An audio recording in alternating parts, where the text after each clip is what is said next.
días con todos ustedes. Nosotros somos el grupo D, conformado por Verónica Córdoba, Natalie Chuquiauri y que les habla Brenda Cortés. El día de hoy, como parte de nuestro trabajo colaborativo, vamos a presentar información sobre la psicoterapia gestal infantil. En primer lugar, es importante tener el concepto del ciclo de la experiencia según la terapia gestal y según el enfoque gestal. Bien, el ciclo de la experiencia es fundamental en la vida humana, ya que consiste en una sucesión interminable de ciclos. También se conoce como el ciclo de la autorregulación organística. Entonces vamos a ir definiendo poco a poco y dando ejemplos de este ciclo de experiencia. Como ya les comentaba, ¿qué es un ciclo de experiencia? Es un modelo teórico utilizado en la terapia gestal para comprender cómo las personas perciben y procesan sus experiencias. Esta ha sido desarrollada por Fritz Perls. Es fundamental en la vida humana, ya que es una sucesión, como les decía, interminable de ciclos, ¿no? Este ciclo de regulación organística se considera como conocimiento de lo que viene, ¿no? Y nosotros tendemos a regularnos a nosotros mismos.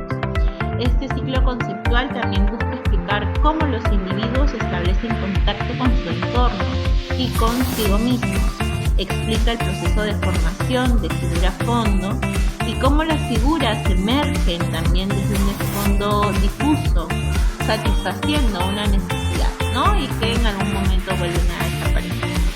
Este ciclo, como les decía, ha sido desarrollado por Fritz Perls, que es uno de los fundadores de la terapia gestal, y consta de 5 etapas importantes. Bien, vamos a tenerlas en cuenta. ¿Cuáles son estas etapas o fases? En primer lugar tenemos el reposo. El reposo es el retraimiento del sujeto que ya ha resuelto una necesidad. Bien, y se encuentra en un estado de equilibrio, en un estado de calma. No hay una necesidad apremiante, ¿no? Tenemos la segunda fase, que es la sensación. Una persona que toma conciencia de un estímulo presente en su entorno y genera una sensación en el cuerpo que puede ser percibida por los sentidos y que también pueden ser internas, como las emociones, sensaciones corporales, sonidos, colores, porque también es interno y externo. Tenemos la figura, que se relaciona con el darse cuenta. Darse cuenta al experimentar esta sensación, el sentir la figura emergente que surge de esta sensación. Los elementos se vuelven mucho más significativos, captan la atención de la persona. Las figuras pueden ser los objetos físicos, pueden ser personas, emociones, cualquier otro elemento que destaque en el campo de experiencia. Luego tenemos el fondo, aquella etapa donde se moviliza también, donde hay una movilización de lo que genera energía en el cuerpo, ¿no? Mientras algunas figuras emergen, también otras pasan a ser relegadas al fondo de la experiencia, ¿no? Se vuelven a ser menos relevantes porque hay una figura que es más relevante, ¿bien? Siguen presentes en este campo de experiencia, pero en un nivel menos destacado según lo que se considera en este ciclo y desde este enfoque gestáltico. Luego tenemos la conciencia, donde la persona ya se da cuenta de esta figura que ha captado su atención y se genera una conciencia plena y reconocimiento de que es algo significativo para pasar después a la acción, que implica una respuesta mucho más activa por parte de la persona, que se manifiesta a través de una acción física, una expresión emocional o cualquier otra forma de respuesta que sea apropiada según la figura y según la situación. Bien, entonces, cerrando con esta acción, tenemos el contacto. ¿Cómo te sentiste al reaccionar de esta manera? ¿Cómo lo hiciste? Y pasamos ya cuando se logra el cierre de esta experiencia, volvemos al estado de reposo, que es también ya un estado de calma, ¿no? Entonces vamos a tener estas fases. Podemos ver algunos ejemplos. Bien, vamos a ver algunos ejemplos. Entre ellos tenemos el primero, que es de nuestra pequeña Juana. Juana se encuentra sentada en el sillón leyendo en su etapa de reposo. Luego se imagina saboreando un helado y se empiezan a presentar sensaciones corporales de hambre y de salivación. Ya hay una sensación. El darse cuenta de esta formación de la figura, Juana reconoce que ahí tiene un deseo de comer, que tiene hambre, que de repente tiene este gustito, ¿no? Y se ha intensificado, lo que genera una movilización en su cuerpo y en sus emociones. Se pregunta a sí misma: ¿será que me compro un helado? Mejor me preparo algo dulce o me tomo una gaseosa, y va a la acción. Se dirige entonces a la bodega a comprar un helado. El contacto es cuando ya disfruta de ese helado de chocolate de repente que escogió y vuelve a su estado de reposo. Otro ejemplo que tenemos por aquí es el de nuestro compañero Pedro. Pedro camina por el parque, está en un estado de reposo, de calma, de tranquilidad, caminando. Empieza a percibir como sensación, percibe el aroma de las flores, siente el sol en su piel, escucha a los pájaros cantando. Hubo un darse cuenta. Pedro mira un hermoso árbol con flores de colores brillantes y su atención se centra en él mientras lo admira, el arbolito que está ahí en movimiento. La movilización es que, aunque sigue caminando, ¿no?, a otros árboles y arbustos se vuelven menos relevantes y piensa en los detalles y las características de este árbol en específico. Decide, vamos a la acción, a la respuesta física, decide regresar en dirección al árbol que llamó su atención, y el contacto es cuando ya se acerca al árbol, toca sus flores, toma una fotografía para recordar ese árbol tan lindo que vio. Tenemos un tercer ejemplo, el caso de Julio. Julio está en un estado de reposo, se encuentra sentado en el recreo mientras come una galleta y genera en su cuerpo una sensación. Ve acercarse a su compañero con quien tuvo una discrepancia en la clase de debate, siente su corazón acelerado, su cuerpo tenso debido a la emoción del enojo y del conflicto, y el compañero le pide hablar. Todo esto genera una sensación en el cuerpo, una emocionalidad. ¿Cómo se da cuenta él, o cuál fue su darse cuenta de la formación de la figura? Que en medio de la discusión Julio nota que su compañero levanta la voz, ¿no?, y adopta una postura más defensiva. Su actitud se destaca como una figura prominente en este momento, ¿no? Lo moviliza, que de repente va reconociendo otros detalles del entorno, las palabras se vuelven menos importantes, pasan al fondo de la experiencia y se empieza a cuestionar cuál es la actitud de su amigo y cómo esto está afectando la comunicación entre ellos, ¿no?, el flujo de la discusión. En la acción vamos decidiendo tomar un respiro, se calma, cambia su enfoque, hace una comunicación más abierta, comprensiva, y valida el punto de vista de su amigo al resolver el conflicto de manera constructiva. Bien, ahora tenemos un caso como ejemplificación de este enfoque terapéutico que vamos a llamarlo FDG.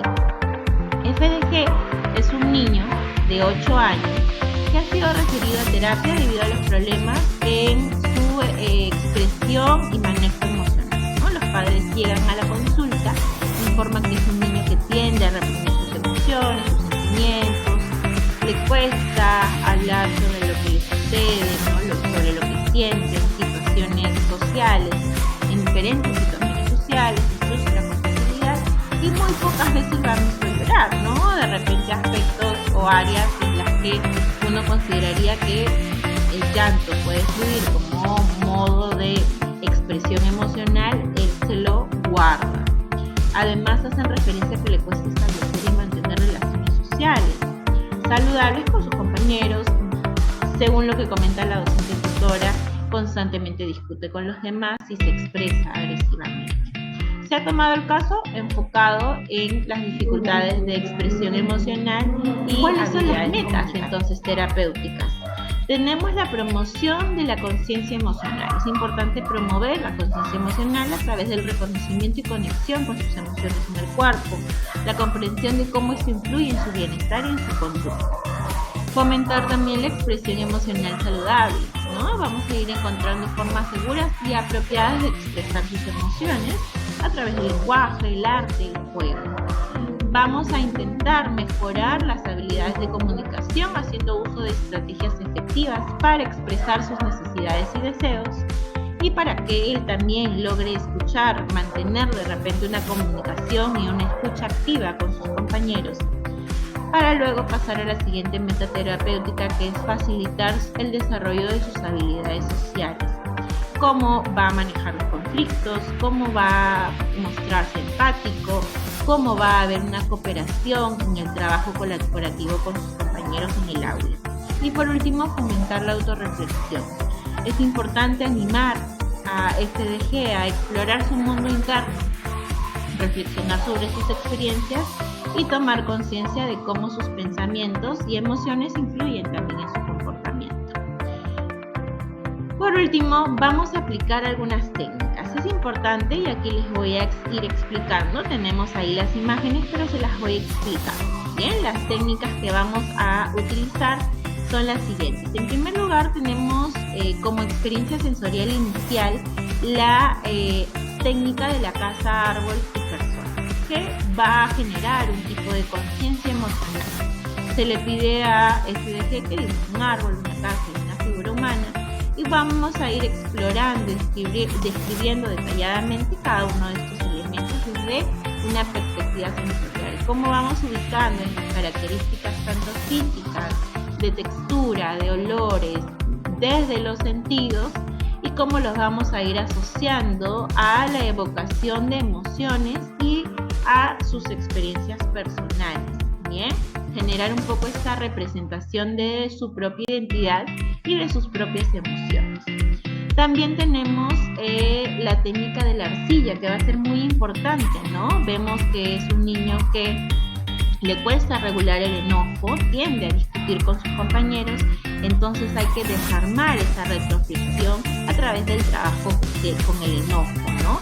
Con la arcilla se maneja muy bien la exploración sensorial a través de esta emoción del enojo, invitándolo a tocar, moldear, manipular la arcilla, y que él pueda, desde el enfoque creativo, pueda crear y relacionar de repente ciertos símbolos o figuras con el enojo, y así como también poder desfogar esto contenido dentro de él, ¿no? A través de los puños apretados. También se le puede invitar a que golpee, tire, deforme la arcilla de manera segura sin hacerse daño, pero siempre tomando en cuenta esa liberación de la tensión y de la energía acumulada que puede estar asociada al enojo que él experimenta. Por último, se le invita a que haya una reflexión sobre esta experiencia y qué emociones han emergido o surgido durante este proceso. Después tenemos las habilidades sociales y las de comunicación, donde se va a trabajar también con la caja de arena. Esta variedad de muñecos, dibujos, figuras en una situación o en un escenario le va a permitir, y a través de repente en el juego de roles también con la caja de arena, de manera espontánea se puede ir creando un tipo de reflexión, un tipo de comunicación y de resolución de conflictos sociales que tienden a surgir en la escuela, ¿no? En un niño de 8 años que está entre segundo y tercer grado. Entonces, y por último, es importante la última imagen que tenemos presente, que tiene que ver con el diálogo interno.